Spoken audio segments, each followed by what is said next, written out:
Tak vás zdravím, kľúci a kľúčky. Vítajte pri poslednom videu, už tradičnom, koncoročnom, a to je top 5 tabakov za tento rok. Bolo to tak akože veľmi LTT, lebo počasie mi neprijalo a proste všetky tie rodinné záležitosti, sviatky, všetko možné, plus práca. Tak som sa normálne bál, že to tento rok nestihnem. Aj keď by som teda asi točil v januári, ale predsa len proste keď je to takto pred tým Silvestrom, pred tým koncom roka a okolo toho štedrého dňa, tak to má takú nejakú, si myslím, že výnimočnú atmosféru.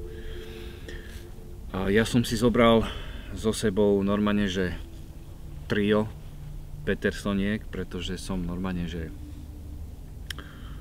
ako by som to povedal, jednoducho pažravý a ja už, kým som začal točiť, tak už mám jednu dýmku zbavčenú. Ja som tu proste sedel, dal som si čaj a je tak nádherne, že proste som si bafal, až som sa zabudol a už mám prvý kotlík skoro vybafaný. V tejto dýmke mám nacpané prvé miesto, k čomu sa dostaneme, ale iné som chcel, že táto dýmka má tak úzky krk tu dolu, že už vlastne to dusátko sa mi tam nezmestí, takže ho musím používať druhou stranou normálne. No.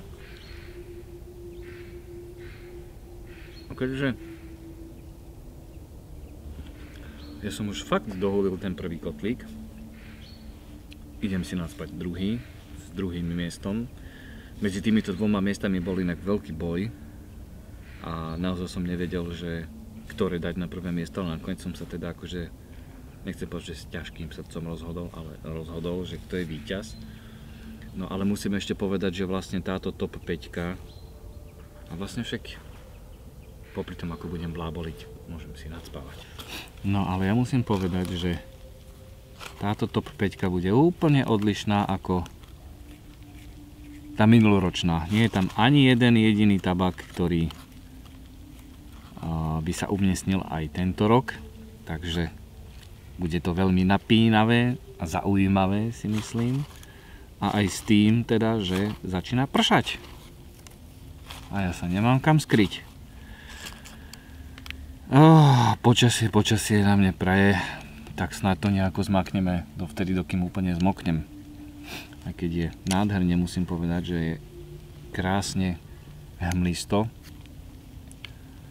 A posledné dni sú naozaj hmlisté, okrem teda tých dvoch, čo tu nádherne napadol sneh. 15 cm. A do 2 dní sa to všetko roztopilo. Ale aspoň sme si skoro užili biele Vianoce. Nejaké zbytky nám zostali aj 24. decembra. No moji drahí, takže kým sa úplne rozprší, tak poďme rozlúsknuť tohtoročnú top 5.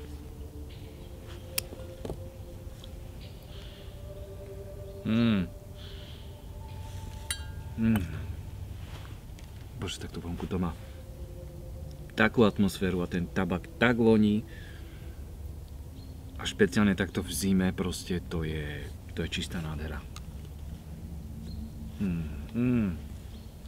To je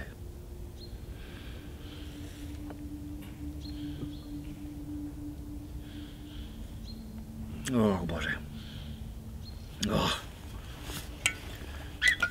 Perfekt. No a na 5. mieste je tabak, ktorého tobolku, alebo ktorého etiketu, alebo ako to mám nazvať, navrhoval František Ringo Čech. Vy znalci, ktorí sa vyznáte trošku v tabačíkoch, ktorí už dlhšiu dobu dýmate, asi viete, čo to je. A je to, že pražský mix. Je to veľmi zaujímavý tabak. Podľa mňa veľmi podceňovaný. Ja som ho mal dlhšiu dobu v archíve, ale až tento rok, vlastne niekedy začiatkom, som ho začal dýmať a fakt mi uľahodil. Krabička je preč, teda krabička je tu, ale obsah je preč. A pokiaľ chcete nejaký akože naozaj ľahký aromatik, ktorý si proste človek môže zapaliť hocikde, hociako, taký nazveme to, že na denné pofajčenie, alebo jednoducho ku kávičke je fakt výborný, tak odporúčam, skladá sa z Virginie a z Barley. A je to taký tabak, ktorý vlastne celú dobu si zachováva tú istú chuť, proste nič vás tam neprekvapí nejakým spôsobom, proste ako v iných tabakoch, proste hľadáte tam všetky také tie chute. Toto je proste taká jedna rovná linka, ale ja si nemôžem proste pomôcť, mne fakt chutí. A keď chcem a viem, že čo môžem od toho tabaku čakať, že proste ja mám chuť na tú istú chuť na tú istú chuť a proste ku kávičke si dať niečo také ako fakt, že jemné, tak jednoducho pražský mix.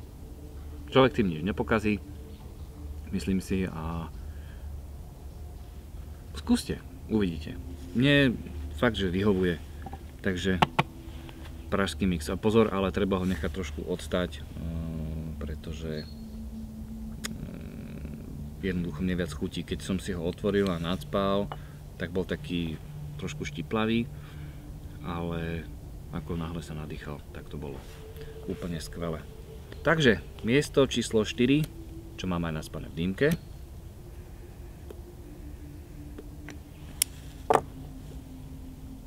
je anglický zástupca na Slovensku pri Malom Dunaji a nie je to nič iné ako Hyde Park.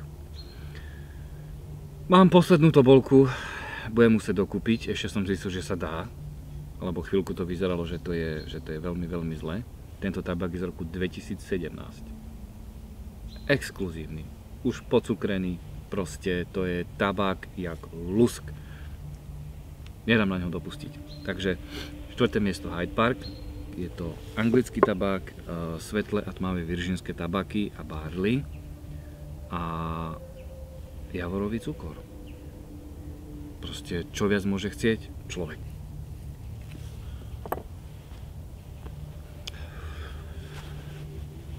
A musím povedať, že na tento tabačík ma upozornil už kedysi dávno Mori, keď sme sa stretli u Indru v Prahe a sme si akože fakt, že dobre zabavčili.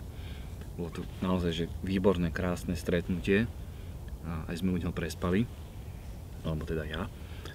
A tam som prvýkrát ochutnal tento Hyde Park a v momente som sa zamiloval, pretože je to fakt proste výborný tabak a pokiaľ chcete, tak zbehnite na Moriho kanál a on tam má aj recenziu na tento tabačík. Vie to lepšie podať ako ja, proste dopodrobná. Zistíte, že čo je zač táto dobrotka.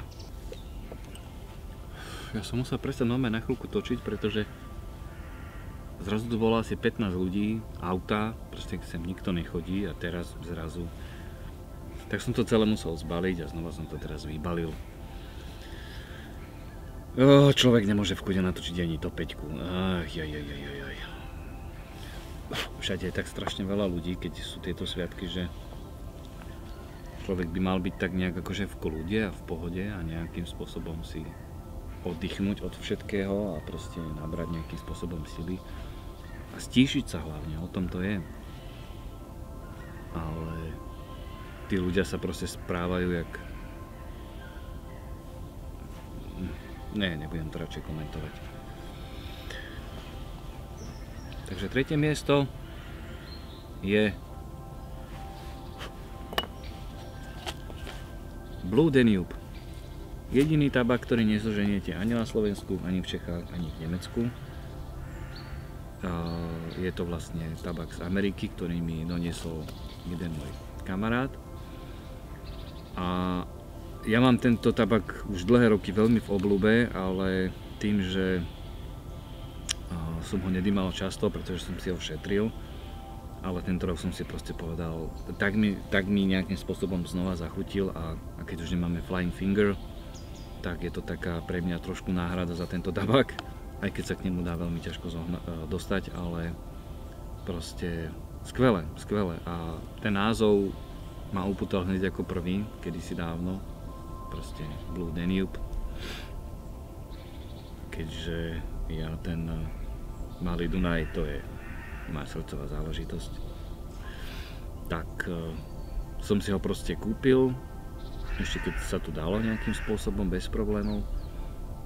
No odvtedy ho mám doma.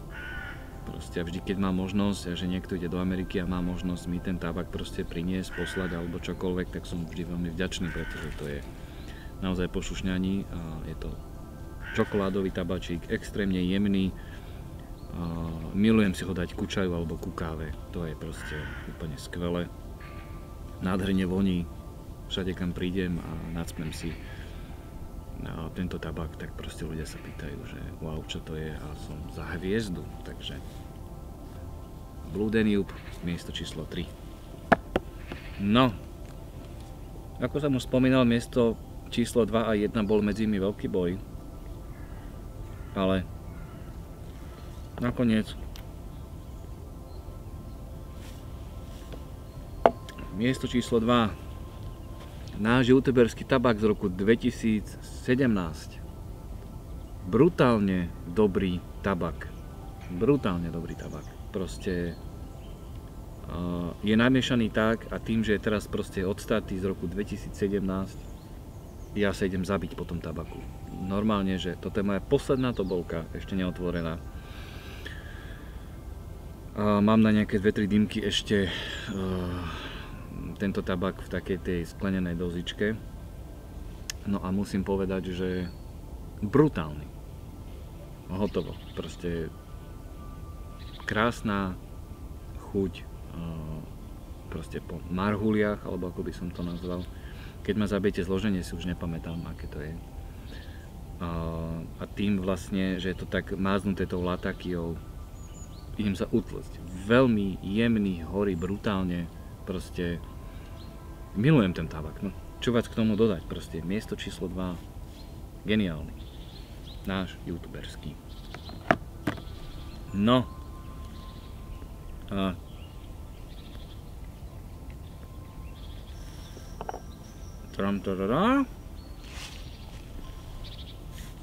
Tabak, po ktorom som siahal najviac tento rok,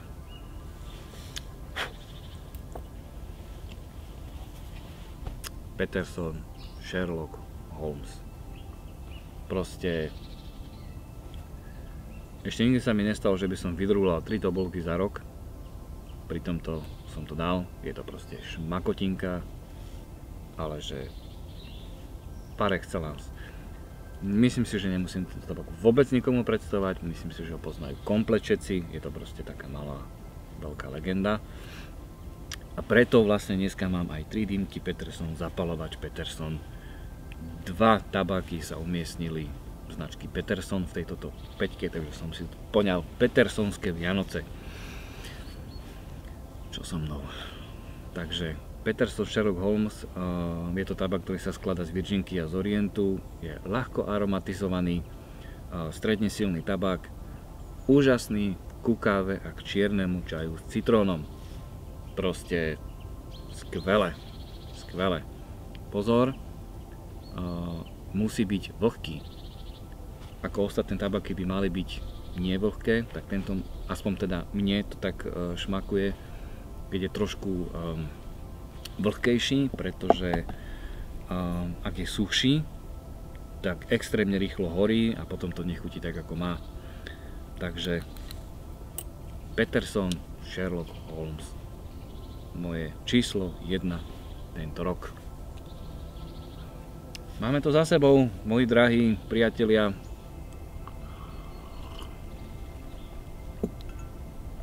Top 5 za rok 2023. Rozmýšľam nad tým, že vôbec ty kokos, ako to bolo. Že kedy som ja vlastne stihol aj dýmať popri tom všetkom, pretože tento rok bol extrémne náročný. Čo sa týka práce a všetkého, a plus teda tie moje 3 deti. Veľa ciest do Čiech, kde mimochodom sa mi rysuje, že aj tento rok tam budem viac ako na Slovensku.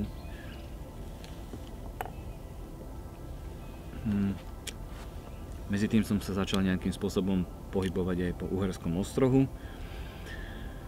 a nejakým spôsobom ešte aj v Kroměříži a v Prahe a na Šumave. pretože tam už dlhšiu dobu fotografujem Jana Švankmajera na tom jeho zámočku v Horním Stankovie. No a potom ešte na Knovíze v Prahe, alebo za Prahou teda.